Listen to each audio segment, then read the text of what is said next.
बिस्मिल्लाहिर्रहमानिर्रहीम। खातिन हज़रात, मैं हूँ अख्तर अब्बास और आप सबके लिए बहुत मोहब्बत भरा प्यार भरा सलाम। आज हम लंदन से आए हुए एक मैसेज से आगाज़ कर रहे हैं। अस्सलाम वालेकुम सर, आज का प्रोग्राम बहुत अच्छा था और बहुत अच्छी आपने तरह एक्सप्लेन किया। अब मैं ये सोच रही थी कि जब वेल मोटिवेटेड हो जाते हैं कपल्स दोनों, यानी स्पाउसेस दोनों, तो फिर शादी जो है वो मैरिज काउंसलिंग के लिए रेडी हो जाते हैं लोग, कि रेडीनेस हो जाती है कि अब हमने लड़ना नहीं है, शादी चलानी है। तो कपल के ऊपर अब आप ऐसी एक्टिविटीज डिजाइन करके इनको अगर बताएं कि साथ आपस में एक दूसरे की लाइक माइंडेड चीजों को मिल के साथ करेंगे एज ए हॉबी, तो बॉन्डिंग बढ़ेगी। तो जैसे कोई गार्डनिंग है या जिम है या व्हाटएवर, जो भी गेम्स खेलना है या whatever, I don't know Pakistan में क्या क्या होता है, तो कपल थेरेपी में इस तरह की चीजें बताई जाती हैं। तो अगर अब आप प्रोग्राम्स को as a unit for as a couple अगर हम इसको एड्रेस करें इशू को, तो फिर हमें समझ में आएगा कि हमने जो है वो कपल्स को प्रमोट कर रहे हैं, हम कपल लाइफ को। और जो दूसरे इर्द गिर्द जो लोग होते हैं, जो भी होते हैं रिलेशनशिप्स में या फ्रेंड्स या जो भी रिलेटिव्स या जो भी है, सास ससुर व्हाटएवर, तो वो बेसिकली डिवाइड एंड रूल के ऊपर काम कर रहे होते हैं। वो हस्बैंड वाइफ को डिवीजन करवा देते हैं आपस में, उनकी बनने नहीं दे रहे होते हैं, तो वो फिर खुद रूल कर रहे होते हैं, एक्चुअली थर्ड पार्टी जो होती है।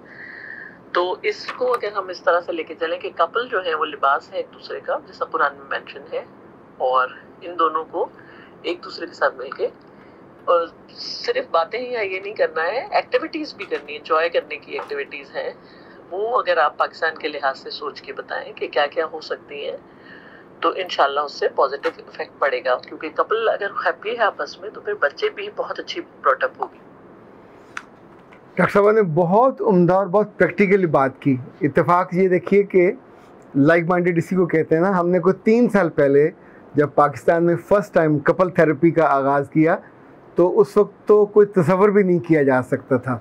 आमतौर पर लोग लाइफ कोचिंग के लिए भी आमादा नहीं होते थे। उन्हें लगता था कि ये कौन सा काम है, हमें समझ नहीं आ रही, दूसरा हमें कैसे समझाएगा।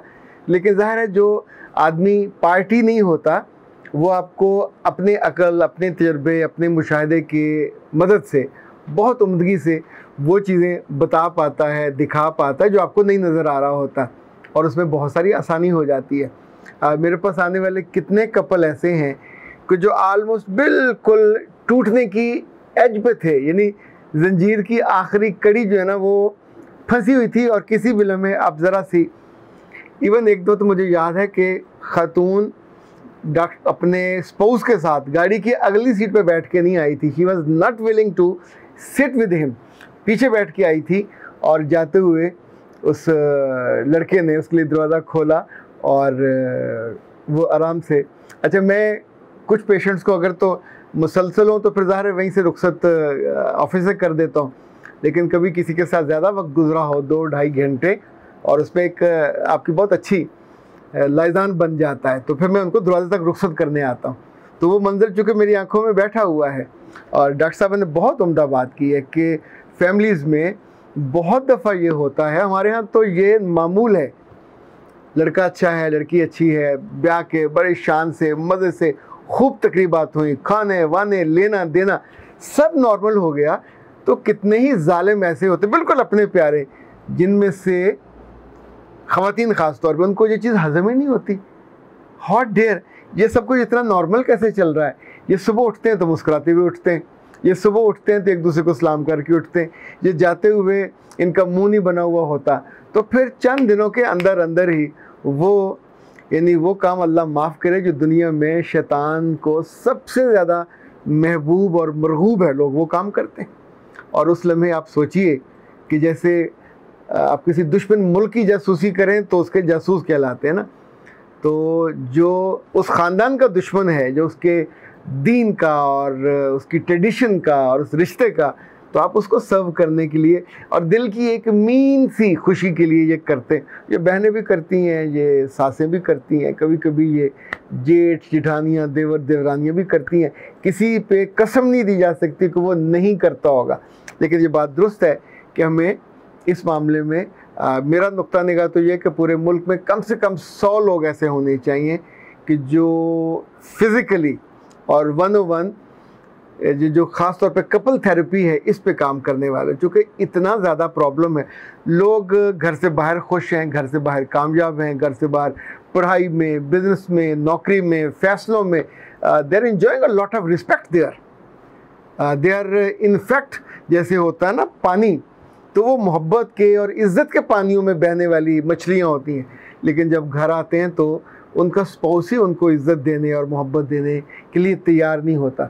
इवन उस स्पाउस ने उनके सगे बच्चों को ये मोहब्बत की निगाह और प्यार, आप सोचिए आप घर में जाओ और जाते ही आप पे मोहब्बत भरे सलामों की बौछार ना हो जाए, और आपके जूते और आपकी चीज़ें और आपके बैग और आपके पास आपकी बीवी और आपके बच्चे ना हों।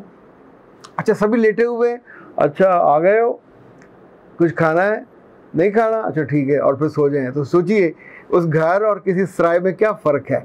घर को तो दिलों का जुड़ा हुआ होना चाहिए, जैसे दरवाजे जुड़े हुए हों तो बंद होते हैं, और दरवाजे खुलते हैं तो आपको ताज़ा हवा भी आती है, रोशनी भी आती है, और एक और तरह की आसूदगी का एहसास होता है। अच्छा हमारे यहाँ बहुत कम कपल हैं जिनको हॉबीज़ का इल्म है, या जिनकी मुश्तरका हॉबीज़ हैं। ये ग्रॉसरी ख़रीदना कोई हॉबी नहीं है, या खाने पे चले जाना, होटलिंग करना, ये भी कोई हॉबी नहीं है, और अगर है भी तो सेहतमंद हॉबी नहीं है। बहुत से लोग सैर इकट्ठे करने जाते हैं, पैसे अच्छे हों तो बंदा उम्रे पे चला जाता है, तुर्की चला जाता है, किसी और मुल्क में चला जाता है, ये भी हॉबी है। पिछले दिनों मैं एक दुकान पे गया तो उन साहब ने बच्चों के लिए घड़ियाँ लेने गया था, तो उन साहब ने मुझे कहा कि सर मैं आज सुबह सुबह 5,000 रुपये खर्च करके आया। मैंने कहा क्या मतलब? कहने जी अपनी बीवी और 4-5 मेरे बच्चे हैं, उनको मैं ज़ू लेके गया हुआ था, और वहाँ से फिर उनको मैं ज़रा आगे बीडन रोड है, वहाँ आइसक्रीम है, तो उन्होंने कहा जी मैं अब उनको खिला के आ गया हूँ, और महीने में एक दफ़ा मैं ज़रूर करता हूँ। यानी ये मेरा और मेरी बीवी और मेरे बच्चों के एक जैसे शौक़ होता है, हॉबी है, तो अब मैं आके डट के कमाई करूँगा। और ज़ाहिर संडे वाला दिन था, और उस वक्त वो 10-11 बजे थे, तो वो अपना काम निपटा के आके बैठा, और ज़ाहिर मैंने उससे फिर दोनों वाचेस दोनों बच्चों के लिए ली। हॉबीज़ में कितनी सारी चीज़ें, गार्डनिंग भी हो सकती है, आप वेजिटेबल ग्रो करते हैं, घर की सफाई सुथराई है। घर मुझे याद है, मैं एक जद्दा में एक दोस्त के घर गया, तो उनकी बीवी, उनके बच्चे, उनकी बेटियां और मियाँ खुद सब अपने कमरों को पेंट कर रहे थे, हाथों पे पेंट लगा हुआ। अच्छा दे वर नॉट एक्सपेक्टिंग कि मैं उस वक्त पहुँचूँगा, तो मुझे भी हुआ, लेकिन उन्हें रत्ती बराबर कोई था नहीं था। उन्होंने कहा हम बहुत खुश होकर ये करते हैं, हम हर साल करते हैं। तो 5 मिनट में उन्होंने हाथ साफ़ किए, जो खिलाना पिलाना था वो किया। तो मुझे लगा कि 3-4 बच्चे होने के बावजूद भी अगर कुछ चीज़ें आप कॉमन हो तो खुश रह सकते हैं। अच्छा जी, अब आते हैं आपके सवालों की तरफ। फरजाना कहती हैं कि सर क्या माँ अपने बेटे की कमाई का एक हिस्सा लेने के बाद मुतमिन हो जाती है?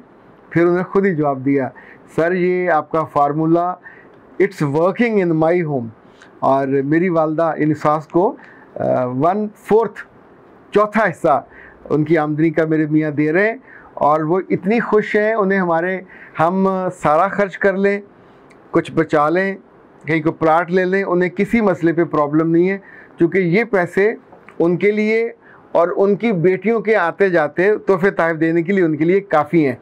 ये बहुत उम्दा हो गया, बहुत उम्दा हो गया। और ख़ास तौर पे जो बेटे इस मामले में समझदारी का सबूत दें, अपनी माँ बाप को अच्छा हैंडसम, मैं तो 4 हिस्सों का वो हूँ कायल। एक हिस्सा यानी आप अपनी टोटल तनख्वाह अगर आपके बनते हैं 1 लाख बनता है, 4 हिस्से कर लीजिए, 25,000 आपको हर सूरत में चैरिटी के लिए निकालना चाहिए। ये चैरिटी आपके बीवी के ज़ेवरात का एडवांस में वो ज़कात है, जो आप खैरात करना चाहते हैं वो है। कुछ लोगों के घरों के राशन, उनके बिल, बच्चों के, वो लगा दीजिए, ज़िंदगी में कभी आपको कमी नहीं आएगी। दूसरा 25,000 अपनी वालदा को दीजिए, वालिद को दीजिए, जो उनमें से तगड़ा है, जिसको ज़्यादा खुशी हो। तीसरा और चौथा आपका है, और उसमें आप, चूँकि ये जॉइंट फैमिली की हम बात कर रहे हैं, उसमें आपने जो खाना पीना है, चीज़ें लानी है, ले जानी है, क्योंकि जॉइंट फैमिली में अब्बा भी कहीं ना कहीं कंट्रीब्यूट कर रहे होते हैं। और जहां आप बिल्कुल अकेले होते हो वहां भी आप याद रखिएगा, ये जो शेयरिंग है इन हिस्सों की, ये आपके लिए बड़ी आसानी कर देती है। लुकमान कहते हैं, सर क्या माँ बाप जेलस फील करते हैं? माँ की मोहब्बत तो बड़ी दुनिया भर में मानी जाती है, लेकिन उससे अपने बेटी की ज़िंदगी में औरत क्यों नहीं बर्दाश्त होती? बेटा ये बात सच है, इस बात पे ज़िद किए बिना मान लेनी चाहिए। उस वक्त माँ के पास 100% होता है। अब अगर बेटा को सुस्ती का मारा हुआ थोड़ा सा भी गया हो 10% 15% बीवी की तरफ, तो भी उसे बर्दाश्त नहीं होता। वैसे असूली तौर पे तो मुझे अगर इजाज़त दीजिए तो ये 75 और 25 हो जाना चाहिए शादी के बाद, लेकिन हम नहीं करते। नतीजतन वो बेचारी रोती रह जाती है, घर की भी रोती है, अपने घर में भी रोती है, अकेले में भी रोती है, चूँकि उसको ओन करने वाला मियाँ उसको मोहब्बत नहीं दे रहा होता, उसके रिश्ते को ओन नहीं कर रहा होता, वो अब भी सारी मोहब्बत अपनी माँ को दे रहा होता है। ये इसका जवाब देना पड़ा तो बहुत मुश्किल हो जाएगी। सवाल तो आपके बहुत सारे अभी भी बाकी हैं, लेकिन इस क्लिप का वक्त मुकम्मल हुआ। अख्तर अब्बास को दीजिए इजाज़त। अस्सलाम।